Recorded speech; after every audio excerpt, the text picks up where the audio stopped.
Have I considered myself a scream queen? Well, I guess I am, but I do other things as well. So I don't think I'm just a scream queen. Scream was the first lead role in a feature film that I got. So I didn't consciously go out and say I'm going to become a scream queen or I'm going to do horror films, obviously, but I don't regret them at all. Obviously, they've done great things for me. I actually never was a fan of the horror genre. I get it now. I think they are great fun. But when I was young, the first one I saw, and the only one I had seen when I was young, was The Changeling, when I was 13 years old, and I had nightmares for months after that. So after that, I decided I hate horror films. I'm never going to see them. So actually, when I auditioned for Wes and got this film, I'd never seen any of Wes's films. I hadn't seen any horror films. That's obviously changed now. Jada Pinkett, actually, she was in the second one, and she heard that I'd not seen any of Wes's films and was horribly offended, and for Christmas got me a bunch of his films, and I think they're great. Wes he's just fantastic. He's a fantastic director. I think he's obviously really good at creating tone in a film. He's really good at creating fear for an audience, and those wonderful moments that we all love, you know. And I think also with actors, he's very direct about what needs to be done, what needs to happen. He's not precious about it, and he was able to give me an understanding of what he wanted Sydney to be. I had actually not had any scenes with Skeet, I don't think, in the craft. So when we worked together in Scream, that was fairly new, that relationship, getting to know him. But he's great. Skeet's just a really lovely guy. I think for all of us in the film, we were all fairly new. You know, I'd been doing Party of Five only for a year already. Courtney had been doing Friends for a year. I mean, Courtney was definitely the most experienced. She'd been around for a while. But Jamie Kennedy, Skeet Ulrich, myself, Rose McGowan, David Arquette, all of us were fairly new in the industry. So it was fun in that way. We were sort of excited to be there. The final scene of the first Scream was extensive, and I think it took us about 2.5 weeks or 3 weeks to shoot. So I guess in that way it was a challenge. I mean, it was physically very, very challenging. I had a lot of fight sequences, and emotionally it was very challenging, I think, because Sydney's going through so much at that point. But Matthew Lillard is a phenomenal actor, and Jamie himself, and Skeet, and so it was great fun as well. Punching Courtney. It was fun. It was fun doing the scene where I punched Courtney. I think because we all knew that the audience would be into it, because her character in so many ways is really deplorable, but also fantastic. That it's the kind of thing where the audience is with you. So it was fun to play.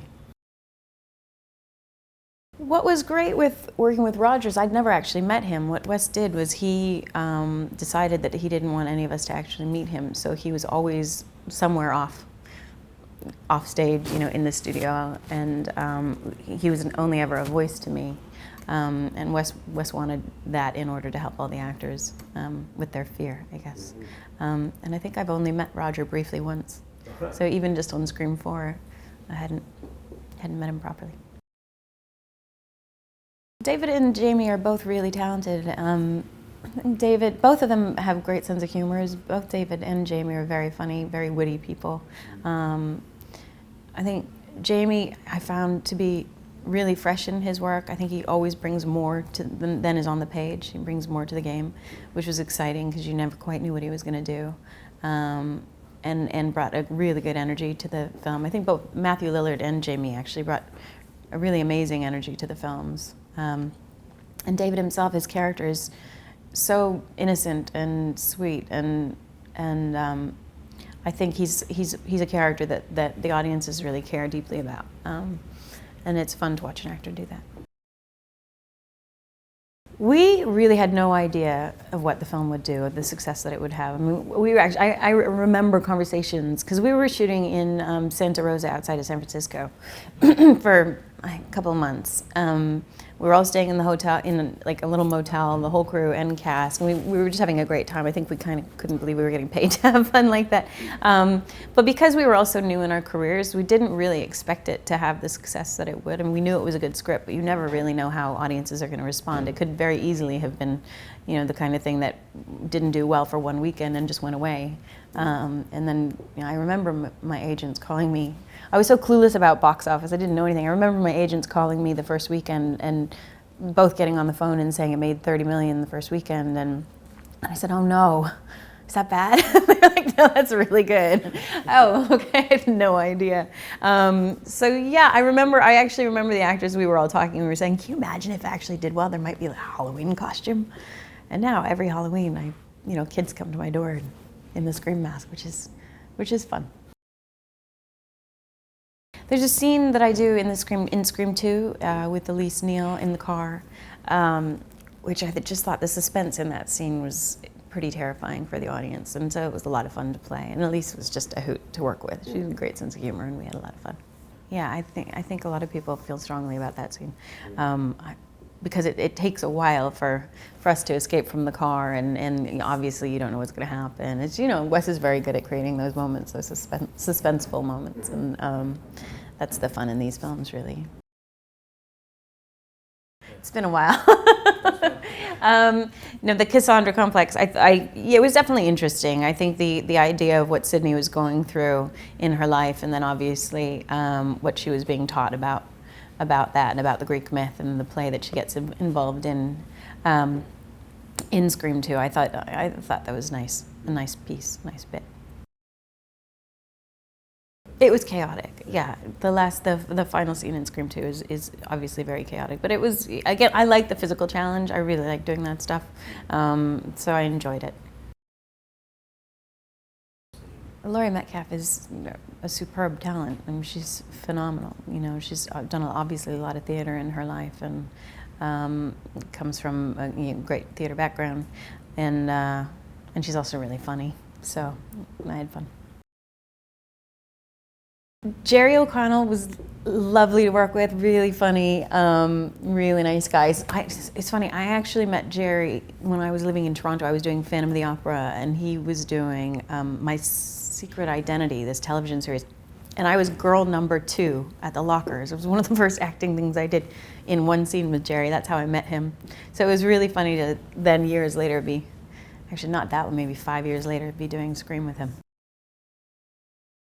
Scream 3 was actually a bit of a challenge in the sense that I was shooting Drowning Mona, which was a comedy I did with Danny DeVito and Bette Midler, Casey Affleck. I was doing Scream and I was doing Party of Five, so I was between nights and days and having trouble remembering who I was. I was playing so many characters, but it was nice to get back to it too. It was nice to get back to it, but yeah, it was good to have a break and do other characters and do other films, and it's important. No, I wasn't contracted for the third, and yes, I was hesitant about it. You don't want to be typecast, and you don't want people to just see you as one thing. That is a challenge as an actor, and I'm sure there are probably some filmmakers who may have turned me down for that reason. But also, the films have done wonderful things for me, and I've had a great career because of them in a lot of ways as well. So, I think we sort of looked to Wes for guidance on that one, and Wes really was very clear about the fact that he felt that it's up to the parents to be conscious of what it is that their kids are watching, and you can't say that a film or a horror film is the reason that a person goes out and carries out a tragedy like Columbine. There's obviously something deeply seated within those people already. I think that had to have been pre-existing. It wasn't Scream or any other horror film that caused them to do that. I think it's their own issues, obviously. And so I think it would have been silly to not make these films suddenly because we felt responsible. I don't think we were responsible for that. I'm a huge fan of Kevin. I think Kevin is absolutely brilliant. I think the writer on the third did a good job of following suit and keeping the tone of the films. Obviously, I think the third one gets a bit more comedic in some ways, but some people, the first film is their favorite, and some people the third film is, and some people it's the second, and I think everyone has their own taste, but I feel strongly about all three of them. I think they're all good films.